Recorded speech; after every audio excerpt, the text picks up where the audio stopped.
الحمدللہ کفا وسلام علی عبادہ الذین اصطفیٰ اما بعد. محترم ناظرین، پروگرام فضائل اعمال کی اس نشست میں آپ حضرات کا استقبال ہے. السلام علیکم ورحمۃ اللہ وبرکاتہ. آج کی نشست کا موضوع ہے صدقہ و خیرات. اللہ رب العالمین قرآن مجید میں ارشاد فرماتا ہے، سورہ یوسف سورہ نمبر 12 آیت نمبر 88، صدقہ و خیرات کرنا یہ انبیاء کی صفت ہے.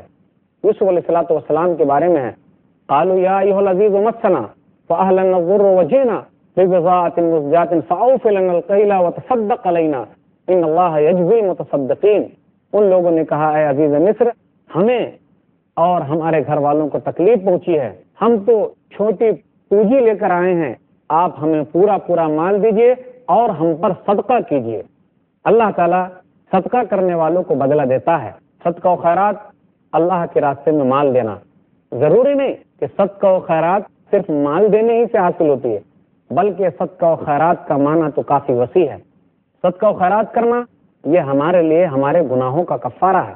نبی صلی اللہ علیہ وسلم نے ارشاد فرمایا، صحیح بخاری کتاب الصوم کتاب نمبر 30 حدیث نمبر 1895، فتنة الرجل فی اہلہ ومالہ وجارہ تکفرها الصلاۃ والصیام والصدقہ، کہ آدمی کی آزمائش ہو رہی ہے اس کی اولاد میں، اس کے پڑوسی کے ساتھ، اس کے مال کے ساتھ. نماز جو ہے وہ کفارہ ہے، روزہ جو ہے وہ کفارہ ہے، صدقہ و خیرات جو ہے وہ اس کے لیے کفارہ ہے. جب تک ہم اپنی محبوب چیز کو اللہ کے راستے میں نہیں دے سکتے، اس وقت تک ہم نیکی کو نہیں پا سکتے. اللہ تعالیٰ ارشاد فرماتا ہے، لن تنالوا البر حتى تنفقوا مما تحبون. سورہ ال عمران سورہ نمبر 3 آیت نمبر 92 اللہ نے کہا، لن تنالوا البر حتى تنفقوا مما تحبون، کہ تم نیکی کو نہیں پا سکتے ہو یہاں تک کہ جو چیز تمہیں محبوب ہے اللہ کے راستے میں دے نہ دو، اس وقت تک تم نیکی کو نہیں پا سکتے. سب سے بہترین صدقہ تو وہ ہے کہ آدمی خود اس کے لیے پریشان ہو، مال کی خود اسے ضرورت ہو، اسے غریبی کا ڈر ہو، لیکن اس کے باوجود بھی وہ اللہ کے راستے میں دیتا ہے، تو اس صدقے کا ثواب بہت زیادہ ہے. صحیح بخاری کتاب الزکاة کتاب نمبر 24 حدیث نمبر 1419، نبی صلی اللہ علیہ وسلم نے کیا کہا، ان تصدق، کہ تم صدقہ و خیرات کرو، وانت شحیح صحیح، اور تم اس کے لیے لالچ بھی رکھتے ہو اور تم صحیح بھی ہو، وتخشى الفقر، اور تمہیں غریبی کا ڈر بھی ہے، وتامر الغنا، اور مالدار بھی بننا چاہتے ہو لیکن اس کے باوجود بھی اللہ کے راستے میں دیتے ہو، تو یہ سب سے اہم صدقہ ہے، سب سے اہم چیز ہے. آپ یاد رکھیے، اللہ تعالیٰ پاک مال کو پسند کرتا ہے اور اسی صدقے کو وہ قبول کرتا ہے. انما یتقبل اللہ من المتقین، سورہ مائدہ سورہ نمبر 5 آیت نمبر 27. اللہ نے کیا کہا، انما یتقبل اللہ من المتقین، کہ اللہ تعالیٰ تقوی اختیار کرنے والے سے قبول کرتا ہے، اس کے صدقہ و خیرات کو قبول کرتا ہے. نبی صلی اللہ علیہ وسلم نے ایک حدیث کے اندر ارشاد فرمایا، اس لیے آدمی کے لیے ضروری ہے کہ جب وہ صدقہ و خیرات کرے، گرچہ معمولی چیز کیوں نہ ہو اور زیادہ بڑی چیز کیوں نہ ہو، اللہ کے لیے کرے. صحیح مسلم کتاب الزکاة کتاب نمبر 12 حدیث نمبر 1015، نبی نے کیا کہا، ایھا الناس ان اللہ طیب لا يقبل الا طیبا، اے لوگو، اللہ پاک ہے اور پاکی کو وہ قبول کرتا ہے. آپ کو وہ حدیث بھی اچھی طریقے سے معلوم ہے کہ 3 آدمی اللہ کے راستے میں کس طریقے سے آگے بڑھتے ہیں، لیکن ان تینوں کا انجام کیا ہوتا ہے، جہنم ان کا ٹھکانہ ہے. ان 3 آدمیوں میں ایک آدمی وہ ہے جس کو اللہ تعالیٰ نے مالدار بنایا ہے، زیادہ اس کو پیسے دیے ہیں، وہ اللہ کے راستے میں خرچ بھی کرتا ہے، لیکن کیسے خرچ کرتا ہے، لوگ اسے مالدار کہیں، فلاں سیٹ نے تو بہت زیادہ خرچ کیا، اس نے ریاکاری کی، دکھاوا کیا، تو اللہ تعالیٰ ایسے لوگوں کو جہنم میں ڈالے گا. صحیح مسلم کتاب الامارہ کتاب نمبر 33 حدیث نمبر 1905، کہ اللہ تعالیٰ گنائے گا کہ اے فلاں آدمی، میں نے تجھے مال نہیں دیا تھا، وہ کہے گا اللہ تو نے مال دیا تھا لیکن میں نے تو تیرے راستے میں خرچ کیا. کہا تو نے اس لیے خرچ کیا کہ لوگ تجھے کہیں جوادن، وہ بڑا سخی ہے، بڑا دلدار ہے، بڑا مالدار ہے. لوگ کہہ چکے، اب تیرے لیے یہاں کچھ بھی نہیں ہے، پھر اس کو جہنم میں ڈال دیا جائے گا. اس لیے ہم جو مال خرچ کریں، صدقہ و خیرات کریں، اللہ کے راستے میں دیں، نیت خالص رکھیں کہ ہم اللہ کے لیے دے رہے ہیں، ریاکاری اور دکھاوا نہ ہو. صدقہ صرف مال اللہ کے راستے میں دینا نہیں، بلکہ صدقہ کی تو بہت ساری صورتیں ہیں، نیکی کے کام کی بہت ساری صورتیں ہیں. شاید کہ کچھ لوگ سوچ رہے ہوں گے، جی میں تو غریب ہوں تو میں تو اللہ کے راستے میں دے نہیں سکتا، میں پیسے لٹا نہیں سکتا، تب تو میں صدقہ نہیں کر پاؤں گا، زیادہ نہیں دے پاؤں گا، میری نیکی جمع نہیں ہوگی۔ بالکل نہیں۔ اللہ کے رسول صلی اللہ علیہ وسلم نے ہمیں جو راستہ بتلایا ہے کہ اس میں غریبوں کے لیے بھی فائدہ ہے۔ صحیح مسلم کتاب الزکاة کتاب نمبر 12 حدیث نمبر 1006 کیا کہا نبی صلی اللہ علیہ وسلم نے؟ ابو ذر رضی اللہ تعالیٰ عنہ حدیث کے راوی ہیں کہ چند صحابہ نبی صلی اللہ علیہ وسلم کے پاس آئے اور وہ لوگ غریب تھے۔ انہوں نے کہا ذهب اہل الدثور بالاجور، کہ اللہ کے رسول مالدار لوگ تو اجر میں، نیکی کے کام میں آگے نکلتے جا رہے ہیں۔ یصلون کما نصلی، وہ نماز پڑھتے ہیں جیسا کہ ہم نماز پڑھتے ہیں۔ ویصومون کما نصوم، وہ بھی روزہ رکھتے ہیں جیسا کہ ہم روزہ رکھتے ہیں۔ لیکن فضیلت کی چیز تو یہ ہے کہ اس کے پاس جو مال ہے، اللہ نے جو ان کو مالدار بنایا ہے، وہ لوگ اللہ کے راستے میں خرچ کرتے ہیں۔ تو نبی صلی اللہ علیہ وسلم نے صدقہ کی صورت کیا بیان فرمائی؟ ایسا نہیں ہے کہ صرف پیسہ خرچ کرنا ہی صدقہ ہے، بلکہ نیکی کا ہر کام صدقہ ہے۔ نبی نے کیا کہا؟ اولیس قد جعل اللہ لکم ما تصدقون بہ، کیا اللہ تعالیٰ نے تمہارے لیے وہ چیز نہیں اتاری؟ کیا اللہ تعالیٰ نے تمہارے لیے وہ انتظام نہیں کیا کہ اگر تم وہ کام کرتے ہو تو وہ صدقہ ہے؟ ان بکل تسبیحۃ صدقہ وکل تکبیرۃ صدقہ وکل تحمیدۃ صدقہ وکل تہلیلۃ صدقہ۔ کیا کہا اللہ کے رسول نے؟ سبحان اللہ کہنا صدقہ ہے، اللہ اکبر کہنا صدقہ ہے، الحمدللہ کہنا صدقہ ہے، لا الہ الا اللہ کہنا صدقہ ہے، یعنی یہ بھی نیکی ہے۔ پھر آگے اللہ کے رسول صلی اللہ علیہ وسلم نے ارشاد فرمایا، کیا کہا؟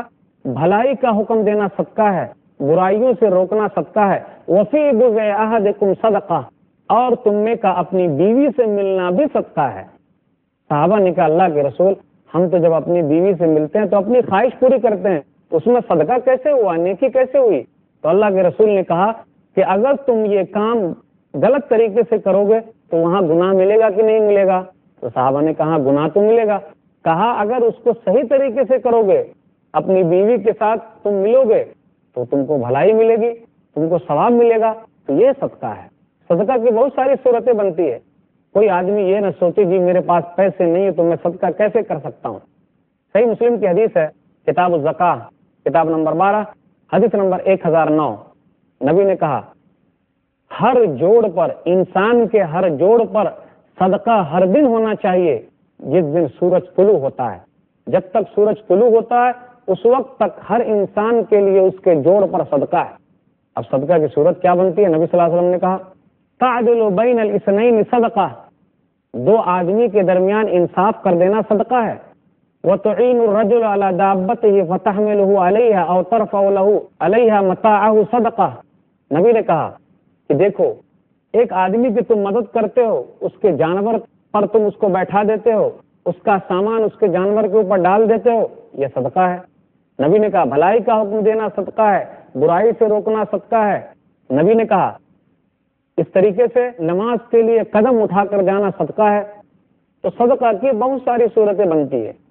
کوئی آدمی یہ نہ سوچے کہ یہ ہمارے لیے صدقہ کہاں ہے۔ نبی صلی اللہ علیہ وسلم نے ارشاد فرمایا صحیح مسلم حدیث نمبر 1552 کتاب المساقات، کیا کہا نبی صلی اللہ علیہ وسلم نے؟ نبی صلی اللہ علیہ وسلم نے کہا ایک آدمی پودا لگاتا ہے اور اس پودے کو اگر کوئی انسان اس کے پھل کو، اس پودے کے پھل کو انسان کھا لے، وہ بھی اس آدمی کے لیے صدقہ ہے جس نے پودا لگایا۔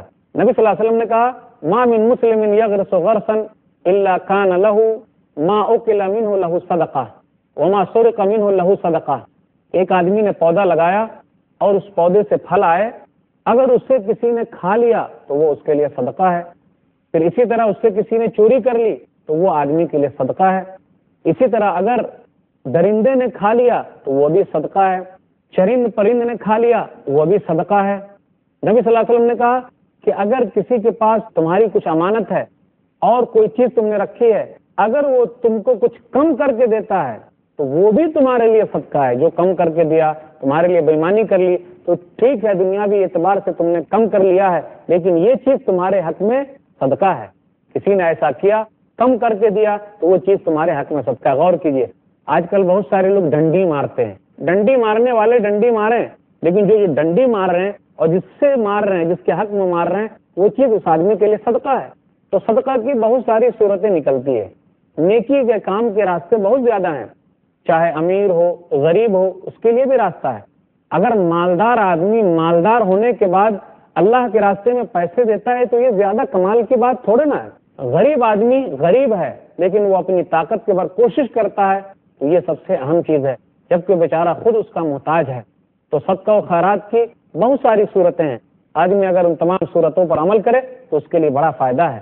نیکی کا ہر راستہ، نیکی کا ہر طریقہ یہ صدقہ و خیرات ہے۔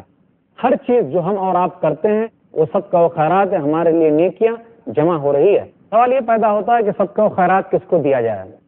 اگر ہم قریبی رشتہ دار کو دیتے ہیں تو اس کا زیادہ فائدہ ہے۔ ہم اپنے پہلے بھائی کو دیکھیں، بہن کو دیکھیں، پھر اسی طرح اپنے چچا وغیرہ کو دیکھیں، اپنے ماموں وغیرہ کو دیکھیں، اپنے رشتہ داروں کو دیکھیں، کیونکہ رشتہ داروں کو دینے سے ہمارا دو فائدہ ہے، ایک تو صدقہ و خیرات کرنے کا، دوسرا فائدہ ہے صلہ رحمی کرنے کا، کیونکہ رشتے ناطے کی وجہ سے وہ اس کے زیادہ حقدار ہیں۔ سنن ترمذی کی حدیث ہے کہ جو رشتہ داروں کو دیتا ہے تو یہ اس کے لیے زیادہ فائدہ ہے، وہ صدقہ بھی ہے اور صلہ رحمی بھی ہے، رشتے ناطے کو جوڑنا بھی ہوا، توڑنا نہیں ہوا۔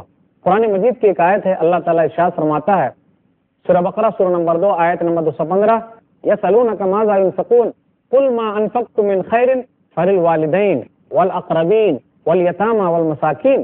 لوگ آپ سے پوچھتے ہیں کہ کیا خرچ کریں، آپ اس سے کہیے کہ جو مال زیادہ ہے اپنے ماں باپ پر خرچ کرو۔ ماں باپ کو صدقہ و خیرات نہیں دے سکتے،